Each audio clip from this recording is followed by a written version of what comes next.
अब देखिए जरा, आपने आधा दर्जन एग्जिट पोल देख लिए, एक और एग्जिट पोल दिखाने जा रहा हूं जो सबसे बड़ा और विशेष विश्वसनीय माना जाता है, क्रेडिबल माना जाता है।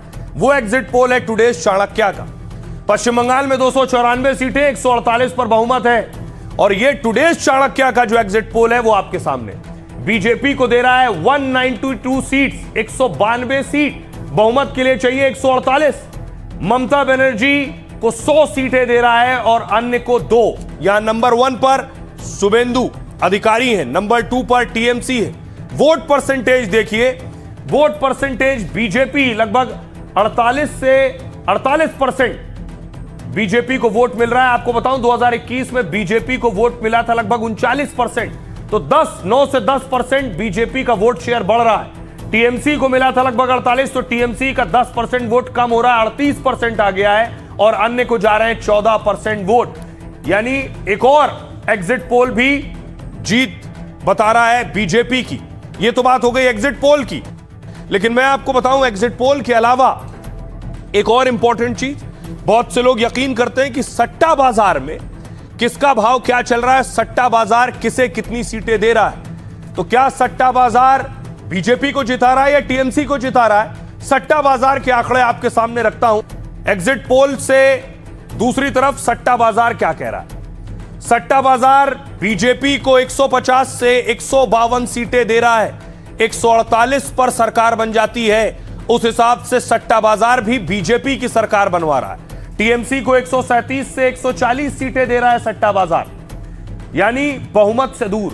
तो सालों से फलोदी सट्टा बाजार चुनाव को लेकर आंकड़े देता आया है। दूसरे फेज की वोटिंग के बाद सट्टा बाजार बीजेपी को बहुमत दे रहा है।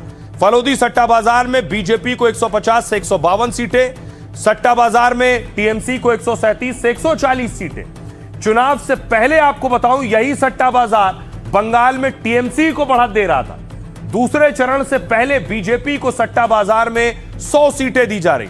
हालांकि मतगणना की तारीख तक यह आंकड़ा ऊपर नीचे हो सकता है। सट्टा बाजार भवानीपुर सीट से ममता की स्थिति को कमजोर बता रहा है। फलोदी सट्टा बाजार को राजस्थान के फलोदी शहर से जुड़ा हुआ है। यह एक अनौपचारिक और अवैध सट्टे का नेटवर्क माना जाता है। यहां चुनाव बजट से जुड़ी भविष्यवाणियों पर सट्टा लगाया जाता है। सट्टेबाज मीडिया रिपोर्ट्स, अखबार और राजनीतिक रैलियों में जो भीड़ देखते हैं और अपने नेटवर्क से जुटाई गई जानकारी के आधार पर भाव तय करते हैं। सट्टा फोन कॉल, मैसेजिंग एप्स और कोड वर्ड के जरिए होता है। सबसे जरूरी बात यह है कि आधिकारिक तौर पर भारत में सट्टेबाजी अवैध है। फलोदी सट्टा बाजार के दावों की कोई कानूनी वैधता नहीं है, लेकिन यह सट्टा बाजार बीजेपी को बहुमत दे रहा है। अब सुनिए जरा, एग्जिट पोल भी आ गए, सट्टा बाजार भी बता रहा है बीजेपी की सरकार बन रही है। सियासतदानों को सुनिए वो क्या कह रहे हैं। कल दोपहर 1:08 पर बीजेपी ने एजेंसियों को ये निर्देश जारी किया। इसको लेकर मेरे पास खास जानकारी है। टेलीविजन चैनलों से ऐसे आंकड़े जबरन दिखाने को कहा गया है। इसकी वजह यह है कि इस बार हमें 226 सीटें मिलेंगी। मुझे बंगाल के मतदाताओं पर पूरा भरोसा है।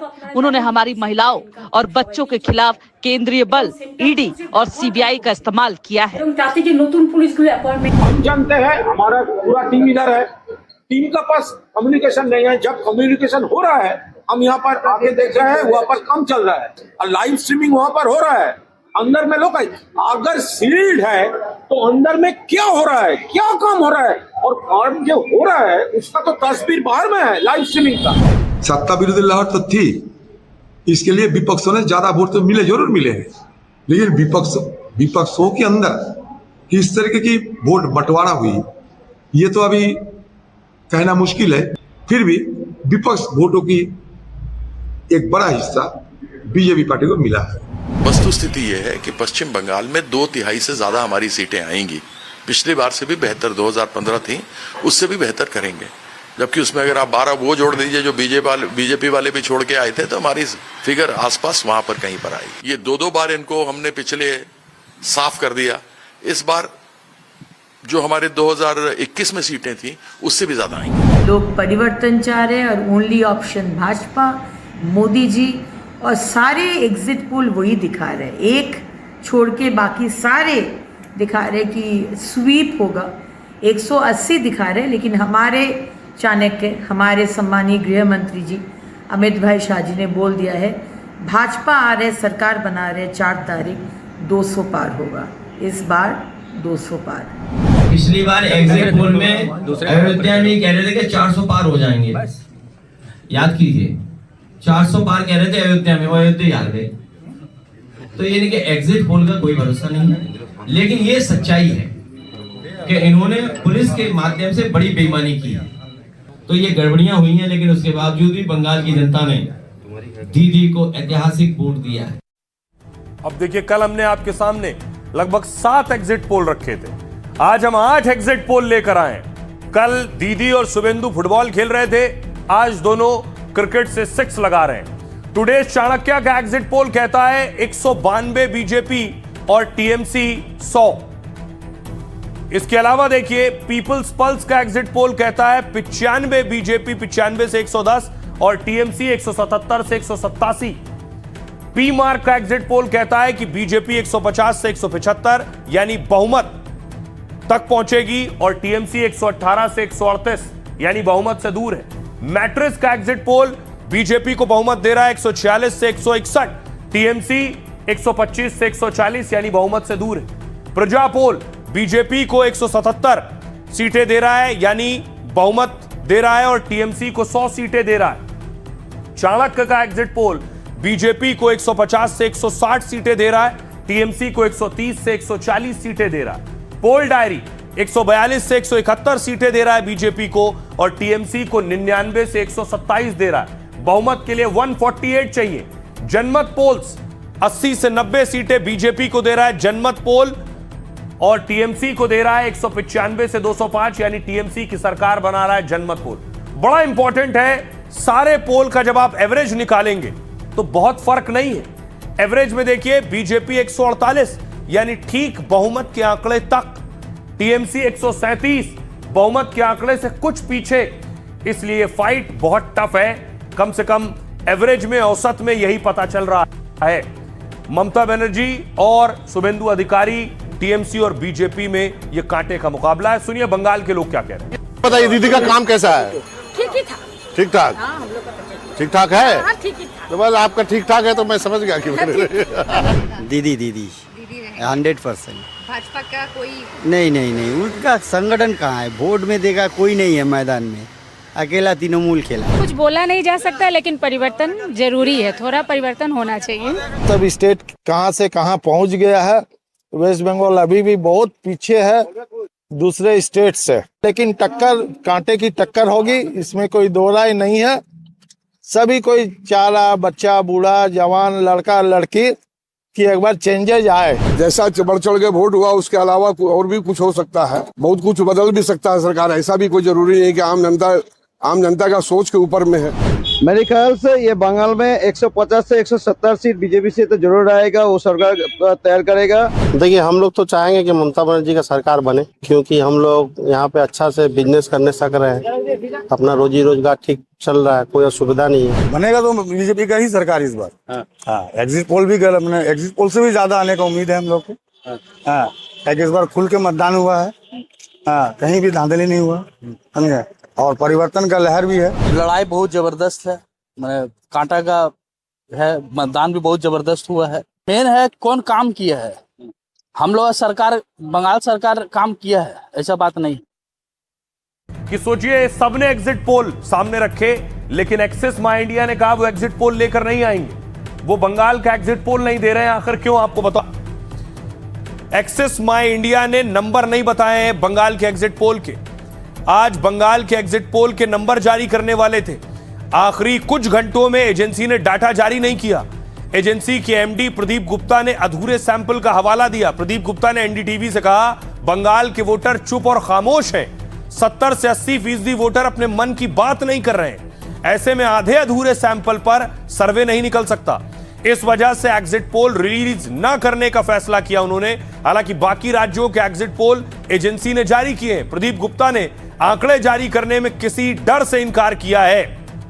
अब प्रदीप गुप्ता हमारे साथ जुड़े, प्रदीप गुप्ता से ही सवाल करते हैं। प्रदीप जी, इससे पहले तो आपने बहुत से आंकड़े जारी किए हैं, लेकिन इस बार आपने आंकड़े जारी नहीं किए। मेरा सवाल यह है कि आपको यह है कि लोग बोल नहीं रहे, लोग खामोश हैं, लोग साइलेंट हैं। जब बोलेंगे नहीं तो पता कैसे चलेगा एग्जिट पोल सही और सटीक है कि नहीं। 2020 में भी आपने एग्जिट पोल जारी किया था विधानसभा चुनाव में, आपने टीएमसी को 130 से 156 सीटें दी थी, लेकिन टीएमसी की सीटें आई थी 215। आपने बीजेपी को 134 से 160 सीट दी थी, लेकिन उनकी सीट आई थी 77। तो ये आंकड़े तो ये बताते हैं कि पिछली बार 5 साल पहले भी जो एग्जिट पोल हुआ, वहां भी जो लोगों ने बोला वो सही छन कर नहीं आया।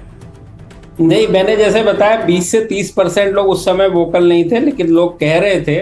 वो आपने जो 17 बताया वो 17 नहीं है, बीजेपी का 77 सीटें जीती थी बीजेपी ने पिछले चुनाव में, बंगाल के चुनाव में। तो पिछले बार और इस बार में जमीनी हकीकत में यानी बोलने या ना बोलने के मामले में काफी बदलाव है, और उसके चलते सैंपलिंग नहीं हो पा रही है। दूसरी जो एक और बड़ी वजह यह है इस बार कि पिछली बार चुनाव जो है 7 चरणों में था, कोरोना था। इस बार केवल 2 चरणों में है, और उस लिहाज से समय भी कम मिलता है। तो क्या होता है कि जब 2-4-5 दिन गुजर जाते हैं एक पर्टिकुलर फेस में, तो थोड़ा सा माहौल हल्का हो जाता है। वो जो एक डर या एक जो माहौल बना होता है जमीन के अंदर, उसमें परिवर्तन आ जाता है। बट इस बार चूंकि 2 ही फेज के चुनाव थे और दूसरा फेज 5 से 6 दिन के बाद आ गया, तो वो बात नहीं आ पाई। आप कह रहे हैं कि प्रेशर होता है, माहौल हल्का हो जाता है 5 दिन में। ये इस बार ऐसा लग रहा है। 21 में अलग माहौल था, लेकिन 2 साल पहले 24 में लोकसभा चुनाव हुए। लोकसभा चुनाव में भी आपने लोगों से बात की होगी एग्जिट पोल में। लोकसभा चुनाव में भी जो आपका एग्जिट पोल था, टीएमसी को आपने 11 से 14 सीट दी थी, उन्हें 29 सीट आई थी। बीजेपी को आपने 26 से 31 सीट दी थी, उन्हें 12 सीट आई थी। यानी उस वक्त भी क्या लोग सही बोल नहीं रहे थे, या उस वक्त भी यह भी होता है कि बीजेपी का जो वोटर होता है वो बढ़ चढ़ कर बोलता है, वोकल ज्यादा होता है, इसलिए कई बार नंबर्स में बीजेपी आगे हो जाती है। बिल्कुल सही कहा आपने। जो बंगाल के लोग, जैसे मैंने कहा, रिलेटिवली पूरे देश के हिसाब से कम बोलते हैं। और मैं आपके दर्शकों को आंकड़ा और बता दूं कि 2016 के चुनाव में हमने 2016 के चुनाव में 225 सीटों से 225 से 221 सीटें आई थी, टीएमसी को प्रेडिक्ट किया था। और 19 लोकसभा के चुनाव में 18 बीजेपी को और 22 टीएमसी को और 1 कांग्रेस को कही थी। बिल्कुल एज इट इज वही सीटें आई थी।